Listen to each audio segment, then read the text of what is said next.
Hello guys, welcome back dito sa aking channel. Ngayong araw, pag-aaralan natin yung ginamit kong source code para makreate ko tong Pag-asa na web app. So, ito guys yung ginamit kong web app sa nakaraang video ko, no? So, dito guys, kapag nag-enter tayo ng word na Pag-asa at pinindot ko yung run na button, so ang lalabas na correct answer dito ay pagsubok, no? At kapag ni-reset ko, so mawawala yung answer, no? At kapag tinype ko ulit yung word na Pag-asa at click natin yung word, yung button na run, so ang lalabas na next ay yung next answer ay itong pagbangon. So try natin i-reset ulit at i-type natin ulit yung Pag-asa at i-click natin yung run na button. So ang lalabas na answer ay Pag-ibig naman.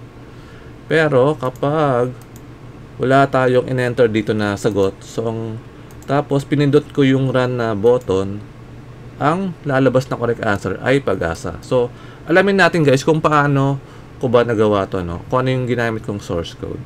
So punta tayo guys sa Visual Studio Code. So simple lang guys yung ginamit kong source code dito, no?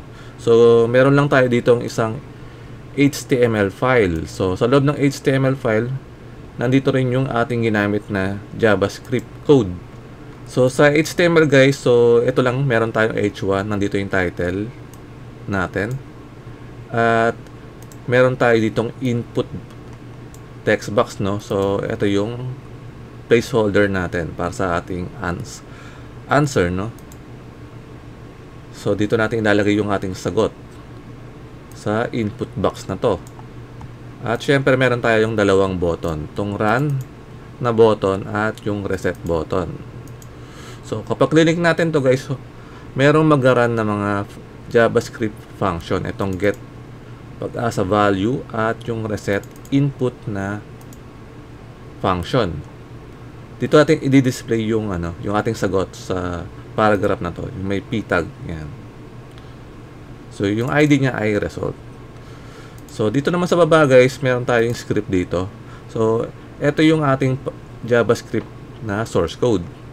So simple lang naman to guys, no? So meron lang tayo dito ginamit na array. So pangalan ng array natin ay value. So ang laman niya itong pagsubok, pagbangon at pag-ibig. Yan. So dito guys, meron tayong function na ginawa sa loob nitong script. So yung unang function natin, itong si get Pag-asa value. Yan. So ano bang meron dito sa function na to? So dito guys, ang unang ginagawa niya, so kinukuha natin yung laman ng ating input box, no? So ipapasa lang natin dito sa argument na variable na yan. So pag nakuha na natin, so alam na natin yung sagot, yan. So next, kunin naman natin yung laman ng ating result. So ito yan guys, so yung laman ng ating paragraph na tag. So yan. So after natin makuha yung ating laman ng ating input box, pati yung answer, no? Meron tayo dito guys na if condition, no? So kung yung argument or yung ating sagot ay equals sa Pag-asa, so ang gagawin lang natin dito guys, kailangan natin kunin yung laman ng local storage, no? So sa local storage may naka-store doon na Pag-asa count. So ito yung count, no? Kung ilan na yung laman ng ating Pag-asa count. Kung ano yung kanyang value. So may to, parang counter lang naman to. So next naman guys, dahil alam na natin yung count, so kailangan natin makuha yung index na gagamitin natin sa array. So gamit tong code na to, malalaman natin yung value ng ating index. So yung index na yan yung gagamitin natin para ma-access yung laman ng ating array dito sa itaas. Yan. So para malaman natin kung saan index tayo, anong index naman yung gagamitin natin, no? So dapat sunod-sunod yan guys, no? Dapat mauna tong pagsubok, sunod yung pagbangon, at sunod naman yung pag-ibig. So ito yung code dyan guys, no? Para mangyari yon na sunod-sunod sila. So ayan. Dito guys, so meron tayo ditong count, no? So nag-increment nga lang siya.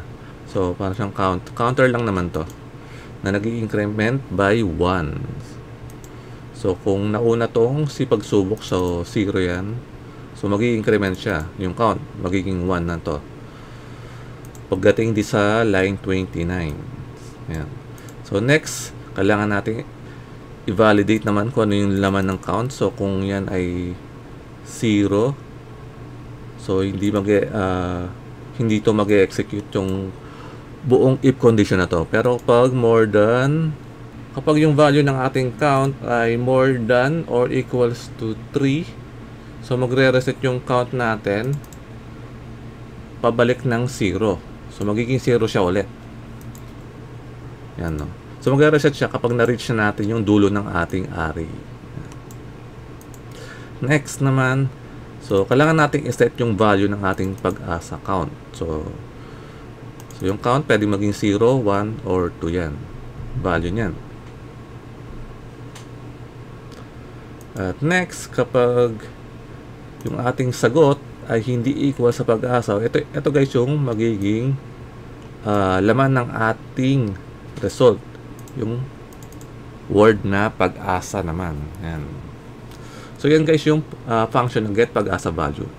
Dito naman sa reset input na function, so ang ginagawa lang nito, nire-reset niya lang yung value ng ating arg input, no? Tsaka yung result na paragraph. So yung input, ito yung ating input box. At yung result, yan yung ating paragraph na nasa itaas, no? Yung p-tag. Yan. So yan guys yan yung source code na ginamit ko para sa pag-asa na web app. So guys, kung interested kayong matuto ng web development gaya nitong JavaScript at HTML, so meron akong ginawang web development course. So puntahan nyo lang guys yung aking profile dito sa Facebook. Puntahan nyo lang tong page ko na Pinoy Code Camp. So meron dito guys na link. Click nyo lang tong link na nasa aking bio.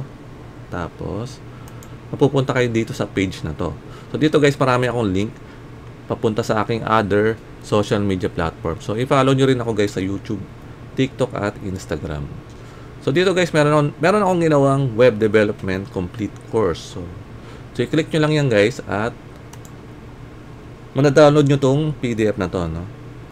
So sa PDF na to guys, andito yung aking web development complete course. So dito guys, marami akong ginawang mga tutorials or mga video na about web development. So panoorin nyo guys yung mga tutorials na to from introduction to programming, yan, HTML and JavaScript.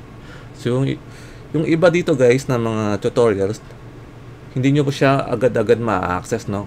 Kung interested kayo guys na ma-access yung ibang mga tutorials dito, so pwede nyo guys i-avail yung aking full web development na course. So ito guys yung pwede nyo matutunan sa aking web development course. So pwede kayo matuto ng React, Angular, Python at Java, no? At kapag in-avail nyo guys yung aking buong course, so pwede nyo ma-download yung mga source code na ginamit ko, lalo na sa JavaScript, Java at Python. At pwede nyo rin guys ma-download yung iba ko pang mga ebooks na about programming, no? At meron din itong mga lead code solutions na for JavaScript.